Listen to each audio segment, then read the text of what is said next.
The sky burned like a wound over Normandy. Smoke curled in the cold morning light, streaking the horizon with gray ribbons that caught the sun and turned it to ash. Lieutenant Jack Mercer's gloved hands tightened on the stick of his P-47 Thunderbolt as the aircraft climbed through the vapor. The engine's growl filled his skull, a living heartbeat of steel and fire. Below him, the channel glittered faintly, a thin, fragile border between safety and chaos. He'd been told that flying combat felt like freedom. Whoever said that had never been shot at. Jack's radio hissed with fragments of laughter, accented and mocking. Americaner, come fly, refrigerator boy. The German voice had a cruel musicality, the kind that turned arrogance into an art form. Around Jack, the rest of the squadron checked in, call signs crisp, rehearsed. Falcon lead, this is 2. Altitude 11,000, sighting flak over Cannes. Captain Ward's voice cut through the static. Calm, low, authoritative. Copy, 2. Stay tight. Remember what we said back at base, if they call us slow, we show them what speed of lead looks like. Jack managed a grin he didn't feel. The men laughed softly over the radio. But the sound didn't last. A distant boom rattled his cockpit. Black puffs erupted around the bombers ahead, thick, oily bursts that marked where German guns were guessing. The guesswork was getting better. He swallowed. His mouth was dry. The squadron swept left, engines roaring in unison. Jack's eyes caught the glint of silver to the east, sunlight on wings. Too many to count. Messerschmitts. The Luftwaffe had arrived. Ward's voice again, sharper this time. Falcons, we've got company. Keep your heads, don't climb into them, make them come down to us. The first wave came screaming out of the sun. Jack barely had time to register the shapes before tracer rounds ripped past his canopy. The sky erupted, dozens of aircraft twisting, firing, dying. He rolled hard right, feeling the drag in his controls as the heavy Thunderbolt resisted. The P-47 wasn't nimble like a Spitfire or a Messerschmitt, it was a beast of armor and horsepower. You didn't dance in it, you wrestled it. Jack's wingman, Billy Danner, broke formation and tried to climb. I've got one on my tail. Jesus, he's right on me. Don't climb. Jack shouted. Dive, Billy, dive and roll. But the radio only answered with static. Jack watched helplessly as Billy's plane spiraled upward, chased by a stream of red fire. The Messerschmitt cut him to pieces in seconds. A flash, then smoke. The aircraft turned end over end, falling toward the fields below. Jack's stomach twisted. His eyes burned but didn't blink. Mercer, brake right. Now. Ward's voice yanked him back. He obeyed instinctively. A German fighter sliced through where he'd been moments before. Jack pulled up, the G-force pressing him into the seat, breath shallow and hard. The Thunderbolt groaned under the strain, but it held. He caught the enemy's tail in his sights. His thumbs found the triggers. The 8.50 caliber machine guns roared in unison, deafening, violent, final. A cone of light and fire tore through the sky. The Messerschmitt shuddered, broke apart, and vanished into a cloud of smoke. Jack stared as the wreckage spun away. For a heartbeat, he felt nothing. Then everything. Relief. Terror. Triumph. Guilt. The voice of Captain Ward came again, steadier now. Good kill, Mercer. Now stay with the formation. He wanted to answer, but his throat had closed. The mission blurred after that, a constant dance between fear and noise. By the time they landed back at the English airfield, the adrenaline had curdled into exhaustion. The ground crew met them on the tarmac, faces smeared with grease and sweat. Mechanics swarmed the planes, checking for holes, patching the damage that could be patched. Jack climbed down from the cockpit, legs trembling slightly. Hell of a show up there, one mechanic said, whistling at the pockmarks along the fuselage. These birds take more punishment than a Sherman tank. Jack nodded. Billy didn't make it. The mechanic's grin faltered. Sorry, sir. Jack didn't answer. He turned toward the horizon where the sun was sinking behind the hangars, the same sun that had glared off Billy's wings before he fell. Inside the mess hall, the air smelled of oil, coffee, and the faint metallic tang of gunpowder. Laughter echoed from a table near the corner, nervous, brittle laughter that tried to hide the fear everyone shared. Captain Ward sat apart, cleaning his flight goggles, the gesture slow and deliberate. Jack slid into the seat across from him. Hell of a day, Ward said without looking up. Jack nodded again. He could still see the Messerschmitt burning.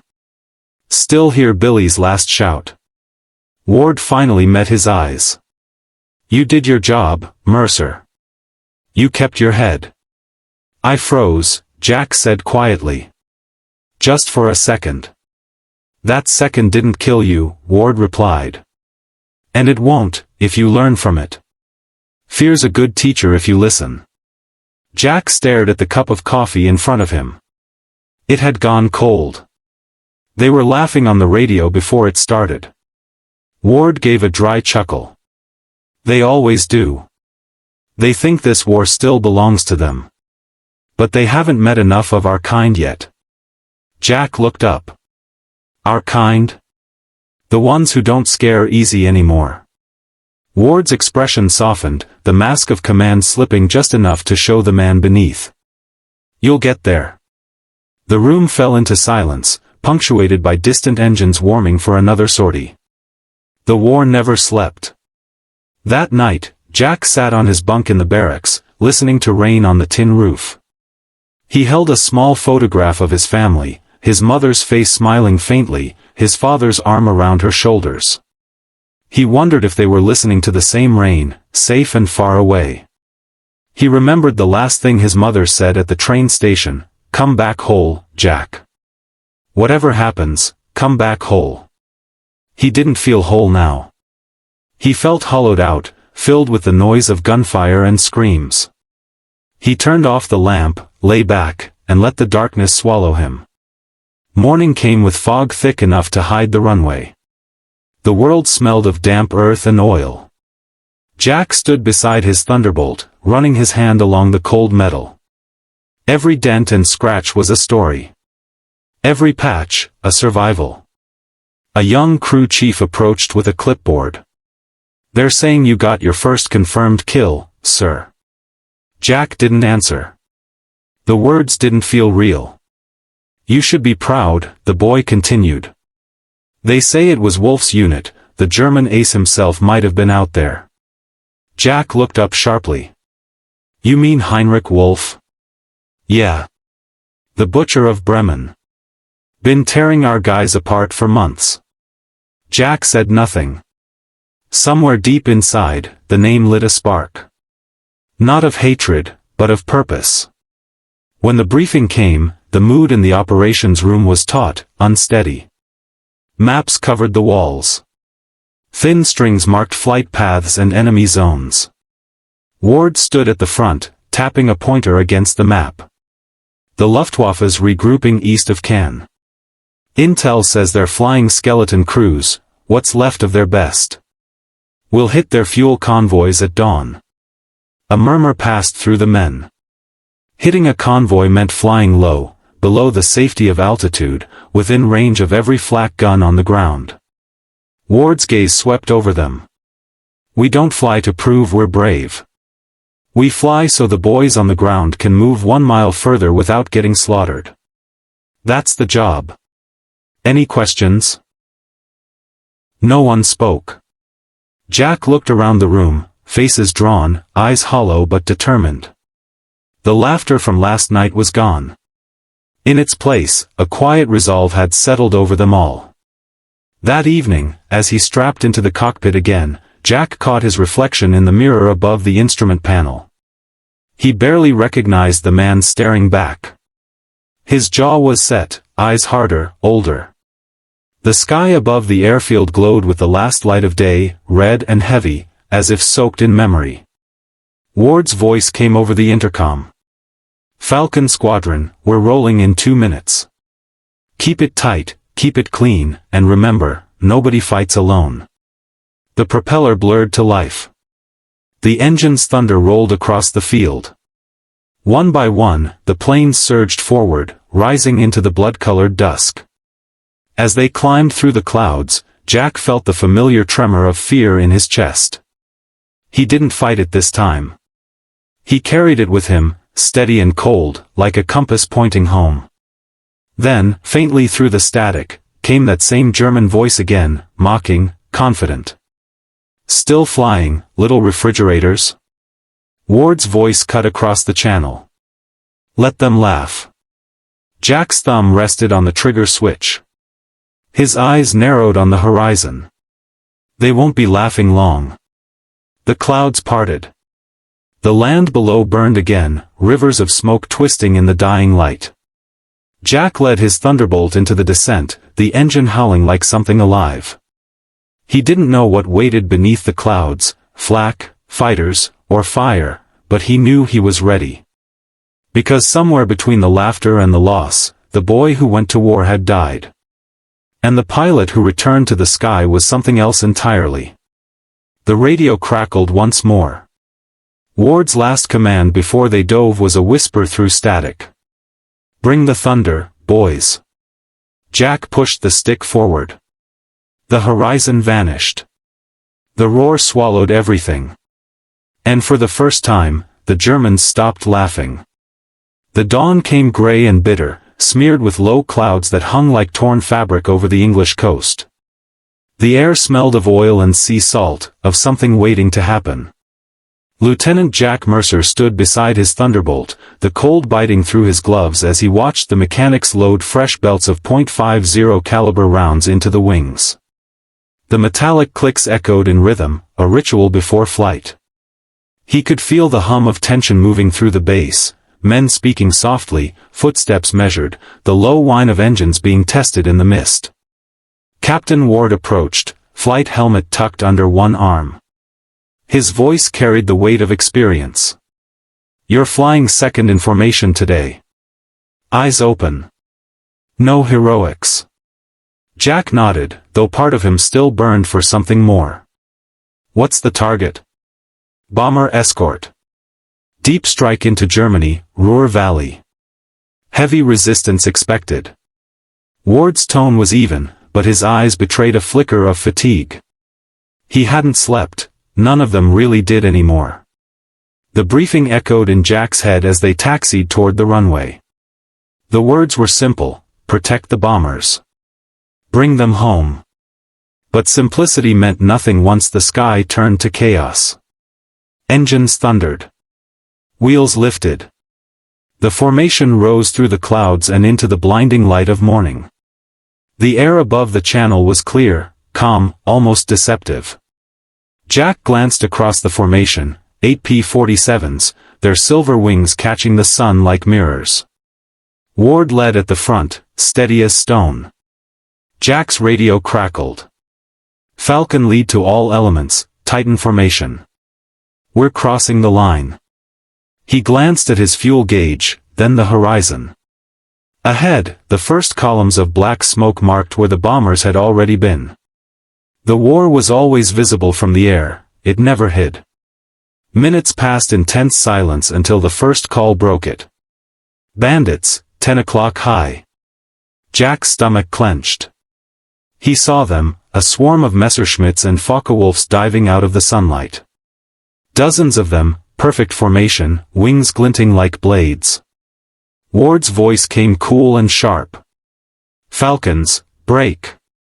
Cover the bombers. Let's go to work." The sky erupted. Engines screamed, tracers cut the air in burning red lines. The world spun into fragments, smoke, shouts, sunlight flashing off canopies. Jack dove, pulling hard as flak bursts painted black flowers around him. He caught a glimpse of a B-17 bomber burning, its fuselage splitting apart as men leaped into nothing. Parachutes opened like desperate prayers. A Messerschmitt slid in behind him. The bullets tore past his wing, punching holes through the fuselage. Jack felt the plane shudder beneath him, the controls fighting back. He rolled sharply, pulling the jug into a dive that pressed his spine against the seat. The air roared in his ears. The heavier plane plunged faster than the German could follow. At 6,000 feet, he leveled out. The Messerschmitt overshot him. Jack's sights found its tail. He squeezed the triggers. 8 guns answered. The German aircraft disintegrated under the barrage, wings snapped, the engine burst into flame, and the pilot's canopy vanished in a bloom of smoke. Jack exhaled through clenched teeth. One less. But there was no time to celebrate. The radio was chaos. Voices overlapping, men calling for help, static filled with terror. Ward's voice cut through it like a blade. Falcons regroup, North Quadrant. Mercer, status. Still flying, Jack said, eyes scanning the sky. He saw Ward's P-47 looping low to protect a crippled bomber. A German ace was hunting him, a painted yellow-nosed FW-190 that moved like lightning. Jack banked hard left, diving after them. The Thunderbolt rattled as flak burst below. He saw Ward pull up, the Focke-Wulf on his tail, firing. Jack aimed, held his breath, and opened fire. His rounds missed by inches. The German rolled, impossibly fast, and fired a burst straight into Ward's fuselage. The P-47 erupted into flame. Ward! Pull up! Bail out! Jack shouted, but there was no response. He saw the cockpit glow, then vanish in a plume of black fire. The sound in Jack's ears wasn't static, it was a kind of silence, heavy and unreal. The battle raged around him, but for a moment he couldn't move. Ward's plane spiraled down, trailing smoke across the sky like a scar. Then something inside him snapped. He slammed the throttle forward, climbing hard, heart pounding against his ribs. The FW-190 curved in front of him, the pilot's insignia visible on the tail. A wolf's head painted in black. Jack locked on and fired. The recoil rattled his bones. The tracers converged. The German rolled, dodging once, twice, but Jack stayed with him. He fired again. The rounds tore through the FW-190's engine. Flames burst from the cowling. The German tried to climb, but the plane stalled, flipping into a flat spin. Jack watched it tumble, no parachute deploying. He didn't cheer. He just breathed, shallow and trembling. By the time the last German fighters withdrew, only 4 P-47s were still flying. The bombers had dropped their payloads, leaving a trail of smoke and ruin behind them. Jack's hands ached from gripping the controls. His fuel gauge hovered near empty. They limped home in silence. The sky over England looked washed out, pale as bone. When they landed, ground crews rushed forward, cheering them back. But Jack climbed from his cockpit without a word. His uniform smelled of oil and burnt metal. His eyes felt older. In the debriefing tent, the surviving pilots sat in a half-circle, helmets at their feet. A senior officer spoke of tactical success, of targets destroyed, of valor under fire. Jack heard none of it. Ward's seat was empty. No one looked at it directly. After the briefing, he found himself outside, standing beside the wreck of a returning bomber. Its skin was shredded, one wing nearly gone. The crew was silent except for one young gunner who stared at the ground, eyes red, whispering names. Jack turned away. He walked to the far end of the airfield where the nurses and medics worked. The tent smelled of antiseptic and blood. That's where he met her, Anna, the British nurse with quiet eyes and hands that moved like calm water. She was tending to a wounded pilot whose leg was missing below the knee. When she looked up, her expression held no surprise. "You're not wounded," she said softly. "At least not where we can reach." Jack almost smiled. "Captain Ward, he didn't make it." Anna's gaze softened further. "I'm sorry. Was he close to you?" "He taught me how to stay alive," Jack said. His voice cracked, and he hated that it did. "Now I don't even know what that means anymore." She bandaged the pilot beside her, then looked back at him. "It means you keep flying, Lieutenant. Because someone else can't." He nodded, though the words felt too easy for the weight they carried. Still, he took them with him when he left the tent. That night, he walked towards quarters. The cot was still unmade, flight jacket hanging over the chair, map spread across the desk. A silver lighter sat beside a stack of letters never sent. Jack picked it up. It was engraved with a single word, courage. He pocketed it without thinking. The next morning brought another briefing. The commanders spoke of morale, of pressure from above, of the need for retaliation. "We can't let up now," one said. "The Luftwaffe's wounded, but not dead. We strike again before they recover." Jack felt the room tighten. Everyone was exhausted, but no one dared object. Orders were oxygen, you didn't question them, you inhaled them and kept moving. He flew again that afternoon, the same route, the same sky, only emptier now. Each mission blurred into the next: escort, attack, return. The faces at the table changed with each flight. Days later, he found himself in the mess hall, tracing the lighter's engraving with his thumb. Anna entered quietly, carrying coffee for the nurses. When she saw him, she paused. "You still flying?" He nodded. "Why?" Jack thought about it. "Because if I stop, I'll hear them again." The laughter. She studied him for a long moment, then said, "Then make sure when you hear it next, it's you who laughs last." Outside, the engines began to roar again. The war never waited. The next mission was worse. Clouds hung low, visibility poor. The Germans were ready this time. They came in fast and hard, no warning, no mercy. Jack's squadron fought like men already dead, desperate and furious. He saw a rookie, barely 20, panic and pull up too fast. A burst of flak hit him square on. The explosion lit the cockpit like a flare. Jack turned away before the debris hit the ground. He fought through the smoke, locked onto another Messerschmitt, and fired until the barrels glowed. The smell of gunpowder filled the cockpit. The sky was a graveyard of metal and fire. By the time they reached the coast again, only 3 Thunderbolts remained. His was leaking fuel, oil spraying across the windshield. He barely made the landing strip. As he stepped out, Anna was there, watching from the medical tent. He gave her a weary nod, and she understood. No words could fit the day. Later that evening, sitting alone on the edge of the runway, Jack stared into the dark. The stars above were faint, scattered. Somewhere out there, men were still fighting, still dying. He took Ward's lighter from his pocket, flicked it open, and watched the tiny flame flicker in the wind.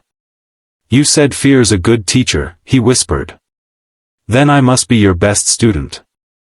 He closed the lighter and looked toward the hangars where the mechanics were working under dim lamps, their silhouettes small against the hulking shapes of the Thunderbolts. The planes stood like beasts at rest, scarred, silent, waiting. Iron and fire. The only things in this world that didn't break. The wind carried the faint echo of laughter again, German voices over the static, somewhere far above, taunting through the dark. Jack rose slowly, his eyes fixed on the horizon where the clouds hid tomorrow's battles. His face was calm now, his voice steady when he spoke to no one. "Laugh while you can," he said. "The thunder's not done."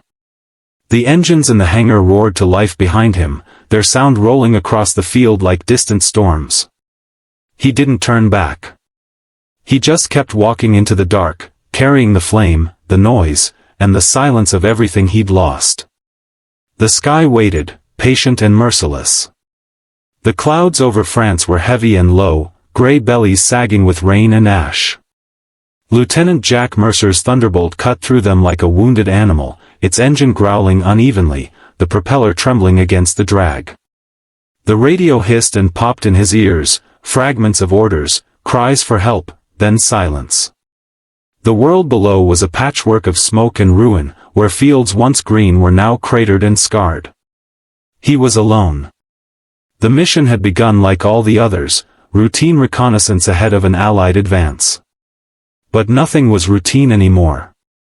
The Luftwaffe had been quiet for days, too quiet, and command had wanted eyes on the ground.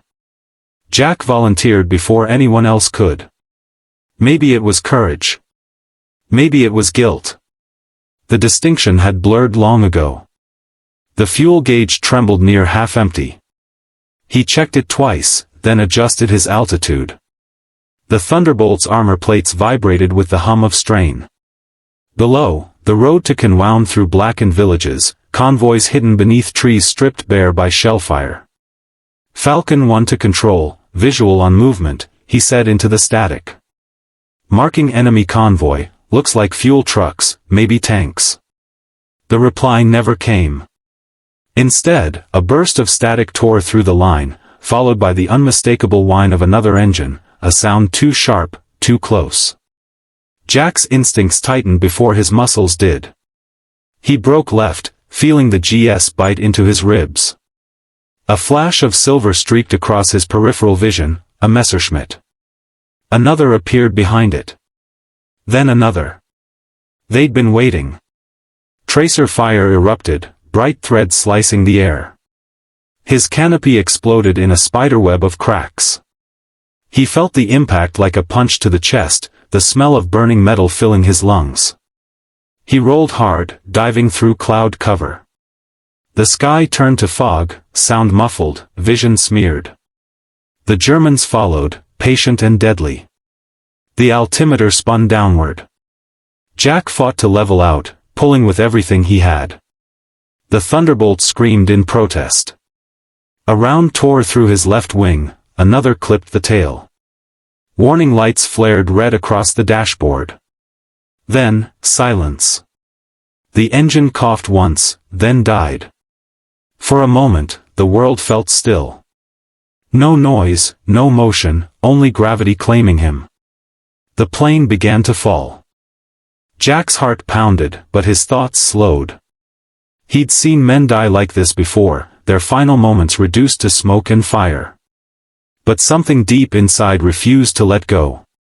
He reached for the manual starter, twisted it once, twice, nothing. He hit it again, harder, and the engine coughed back to life with a roar that shook his bones. He leveled out just above the treetops, breath ragged. The Messerschmitts had vanished into the clouds, searching for a kill that wasn't theirs yet. Jack turned west, back toward the channel, back toward the faint idea of home. The coastline appeared hours later, faint and wavering through haze. His fuel gauge sat at 0, the engine stuttering. When he crossed the white cliffs of Dover, relief hit him so hard it almost hurt. He saw the airfield below, runway slick with rain.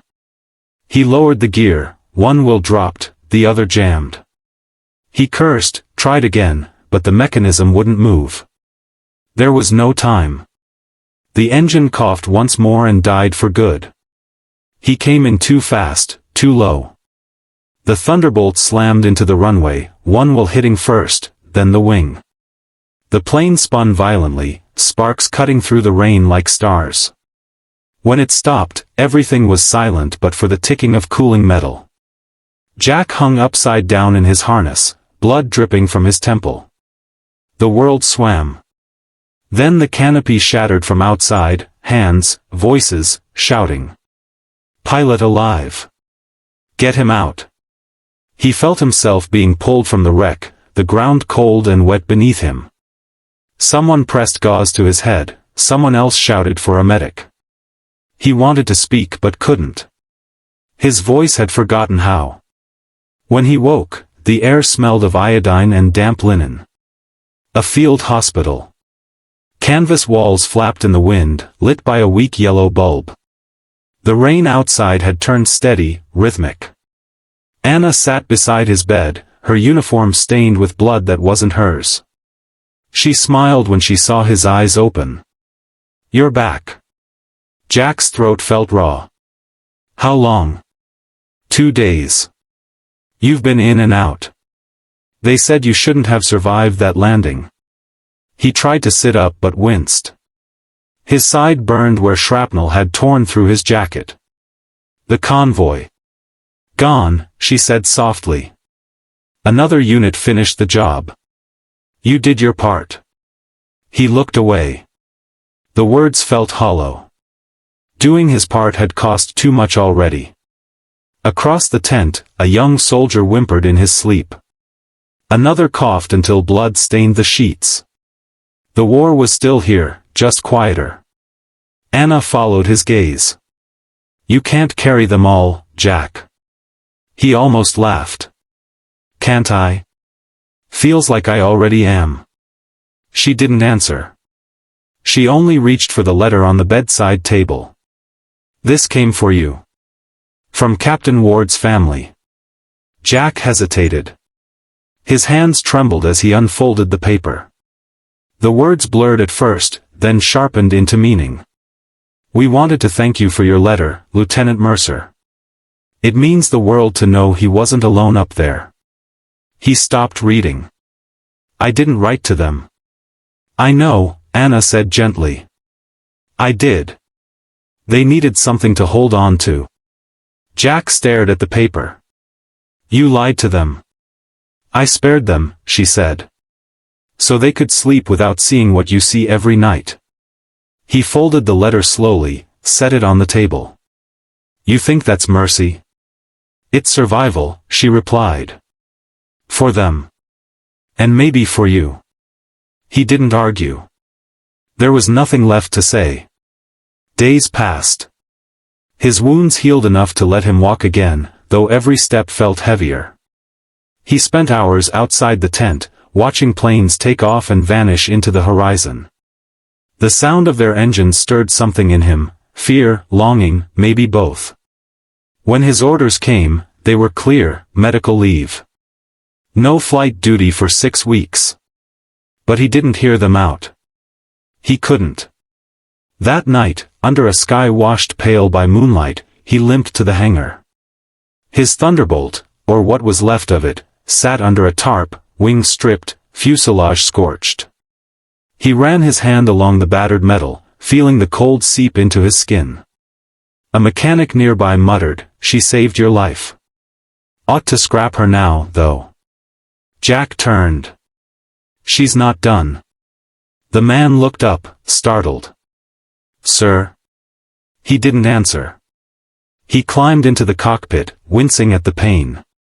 The seat smelled of fuel and burnt oil. His fingers found the throttle, the worn grip of the control stick. He imagined the sky again, the chaos, the fire, the noise. And for the first time, he understood, he wasn't flying to win. He was flying to keep from falling. When the next mission roster went up, his name wasn't on it.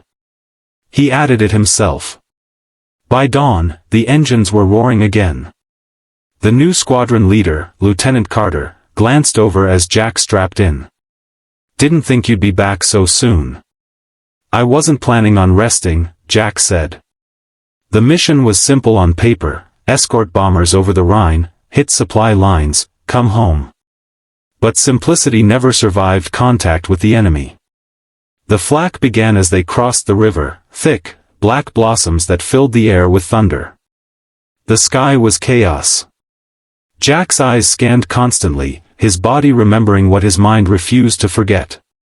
Then came the fighters. Messerschmitts, painted in fresh colors, darting through clouds like shadows. Carter called for formation. Jack ignored it. He'd seen this before: tight formations only made them targets. He broke left, drawing 2 Germans with him. The first overshot, Jack rolled and fired. The .50 calibers roared, flames spitting from the wings. The German disintegrated in a burst of fire. The second circled behind him. Jack pulled low, using the Thunderbolt's weight to dive faster than the lighter fighter could follow. The air howled against the fuselage. He pulled up just above the treetops, then rolled inverted, firing backward through the clouds. The Messerschmitt caught a wing full of lead, spun out, and vanished. "Mercer, where the hell are you?" Carter's voice crackled through static. "Finishing what we started," Jack said. He rejoined the formation just as a bomber took a direct hit. The explosion turned the air into light. Debris struck his canopy, shattering it. He could see men falling through smoke, their parachutes torn open by fire. Carter's plane was gone. Only Jack and two others remained. He guided them through the chaos, wings trembling. His vision blurred, but his focus sharpened to a single truth: get them home. When they reached the coast, only one other Thunderbolt was still with him. It limped toward the runway, leaking smoke. Jack circled once before landing. His fuel was gone, his nerves threadbare. He sat in the cockpit long after the propeller stopped turning. The wind whistled through the shattered glass. He didn't move until Anna's voice came from below. "You should be in a hospital bed, not a cockpit." He looked down at her. "I'd rather die flying than live waiting for someone else to." Her expression was unreadable. "And when there's no one left to fly with you?" He didn't answer. She turned away, leaving him with the silence of the hangar. The smell of fuel hung thick, mingling with the faint scent of rain. Outside, the clouds gathered again, heavy and low. That night, he sat by the runway, watching the sky pulse with distant flashes of war. He could hear the rumble of thunder far off, blending with the echo of engines in his memory. He closed his eyes. The faces came: Ward, Billy, Carter, all of them swallowed by the same endless gray. The war had taken everything but the need to keep moving. To fly, even if only to prove he still could. The first drops of rain hit his jacket. The storm was coming. He looked up at the sky, dark and alive with distant light. "You can fall all you want," he whispered. "I'm not done with you yet." The thunder answered, low and distant, like a promise. The dawn came red. A bleeding sky stretched above the French fields as Lieutenant Jack Mercer stood beside his Thunderbolt, helmet in hand, watching the sun claw its way up from the horizon. The air was cold and sharp with the taste of oil and smoke. Around him, mechanics worked in silence, their faces pale with exhaustion. Every man knew what the day meant. The briefing had been short, almost too quiet. Berlin. The final push. Jack traced a hand along the cold fuselage of his P-47, the patched metal rough beneath his fingers. "You and me again," he murmured. "One last time." Anna approached from behind, her boots crunching softly on the gravel. Her uniform was wrinkled, her hair tied back, dark circles shadowing her eyes. She held a small envelope, creased, smudged, edges worn thin. "This was found with Captain Carter's things," she said. "It was addressed to you." Jack took it, his stomach tightening. The paper felt heavier than it should. Inside was a single sheet. "If I don't make it back, don't let them forget why we're here. No farewell, no sentiment, just purpose." He folded it once and tucked it into his jacket. "I won't." Anna looked at him for a long moment. "Jack, they're saying this mission might not have a return route. Half the bombers are flying blind through flak over the Ruhr. If you go up there—" "I've already been up there," he interrupted quietly. "And I came back. Not all of you." Her voice softened. "You keep leaving pieces of yourself in the clouds." He smiled faintly, but there was no warmth in it. "Then I guess I'll have to collect them." She reached out, resting a hand on his arm. "Don't let this war take the last of you." He looked at her, really looked. For a fleeting second, he saw the exhaustion behind her strength, the grief that lived in her eyes. "If I come back," he said, "it won't be for me." The loudspeaker crackled, "All pilots to briefing. Immediate departure." Jack nodded once, then turned away. The hangar roared with engines minutes later. The air trembled with power. The thunderbolts lined up in rows, hulking beasts ready to tear open the sky. Jack climbed into the cockpit, the seat cold against his back. His hands moved automatically, fuel mixture, throttle, magnetos. The engine coughed, then bellowed to life, a sound that vibrated through his bones. He felt the weight settle inside him, not fear, not yet. Just inevitability. "Falcon Squadron, ready for takeoff," came the tower's voice. Jack eased forward. The wheels bounced against the tarmac, then lifted. The ground fell away. The world opened. Above the clouds, the sunlight hit them like fire. The squadron formed up, 8 thunderbolts gleaming silver in the rising light. The bombers ahead looked fragile by comparison, massive, slow-moving fortresses surrounded by flak scars and vapor trails. "Falcon 1 to squadron, stay tight," Jack said into the radio. "Berlin's waiting." Static hissed, followed by calm replies. No one joked anymore. The laughter of pilots, German or American, had long since been replaced by silence. Hours passed in tension. Then, near the Rhine, the sky erupted. Black blossoms of flak burst around them, concussions shaking the air. The bomber formation wavered, one plane spinning out in flames before Jack could blink. He dove instinctively, the Thunderbolt's frame groaning as it cut through the chaos. "Falcon 3, take left flank," he barked. "Copy that."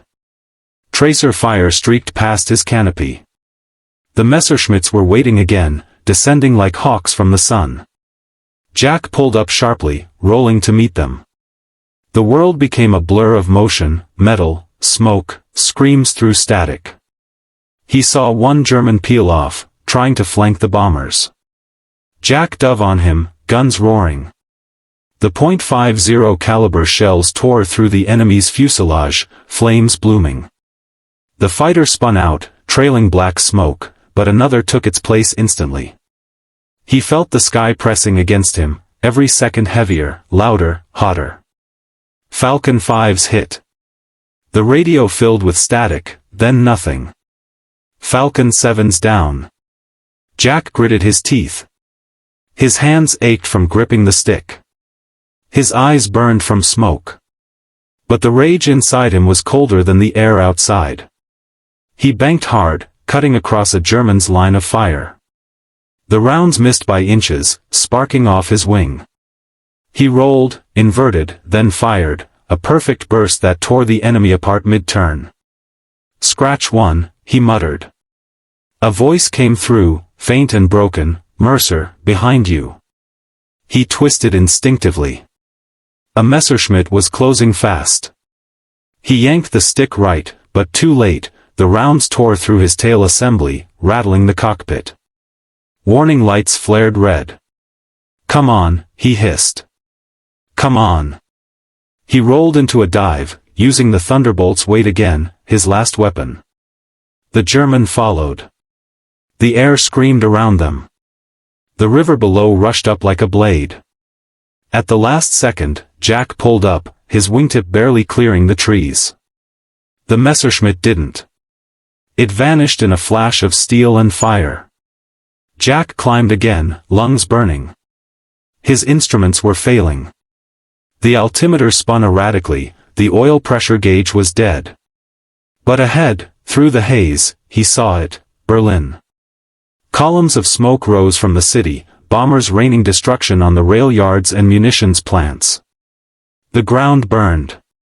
Even from miles up, the heat licked the sky. Jack's radio crackled again. "Falcon 1, we're losing altitude," flak tore through our right engine.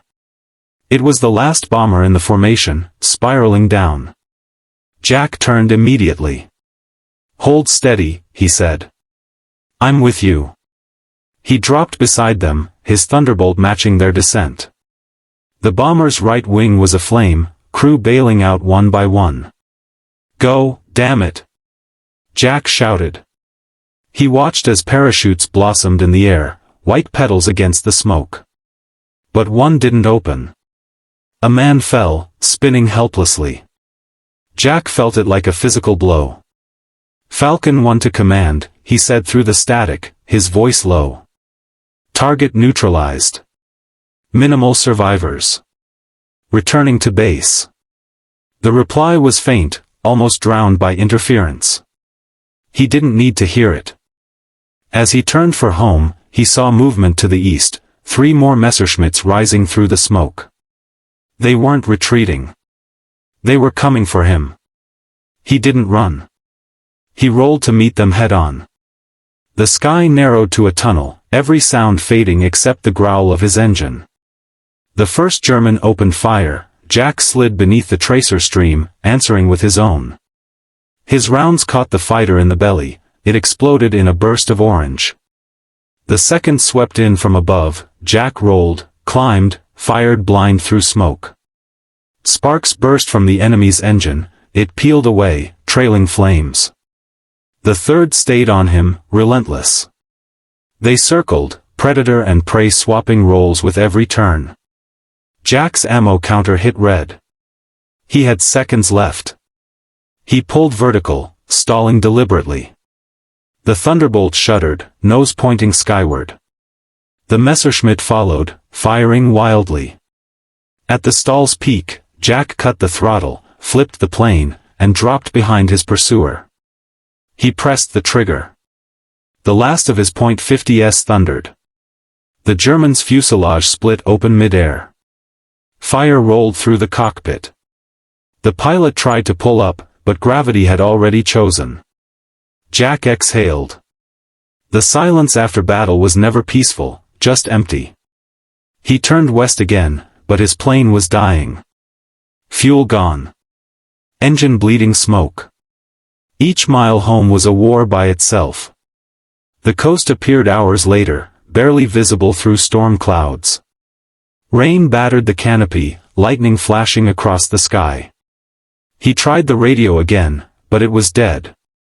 The Thunderbolt coughed once, twice. Then it stopped. He was gliding now, no power, no sound. The ocean stretched beneath him, cold and infinite. He thought of Anna. Of Carter. Of Ward. Of the promise he'd made to every man who hadn't made it back. Don't let them forget why we're here.